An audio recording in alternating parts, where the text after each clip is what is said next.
Deadlock है कहाँ पर, किन पॉइंट्स के ऊपर डेडलॉक? मुख्तलिफ है, फंड्स के हवाले से भी है, ट्रांसफर पोस्टिंग के हवाले से भी शायद है, बाकी जैसे PMLN फंड नहीं दे रही पंजाब में आपके लोगों को? नो, कोई भी नहीं।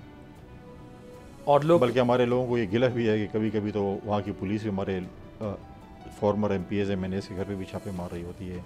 ये चीज़ क्यों? वो PTI में तो नहीं?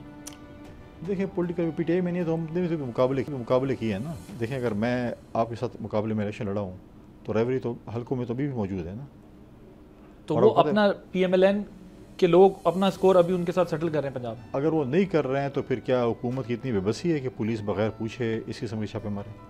सियासी मुखालफिन को निशाना बनाया जा रहा है पीपल्स पार्टी। हमें तो पार्टी वाले कहते हैं हमारे लोगों पे अगर हो रहा है तो फिर या तो सूबाई हुकूमत की बेबसी है या जानबूझ के किया जा रहा है। दो चीज़ हो सकती है ना, या तो बिल्कुल भी या तो एक ऐसी चीज़ हो ना कि आप हुकूमत में, मैं पोजीशन, मेरे घर पे अगर छापा लग रहा है और मैं आपका इत्तेहादी हूँ तो आपको पता भी है उसके ऊपर एक्शन ना हो रहा हो, आपकी मानी खेज खामोशी भी तो एक सवाल उठा दिया ना। सब्सक्राइब करें और बेल दबाएं ताकि कोई खबर रह न जाए।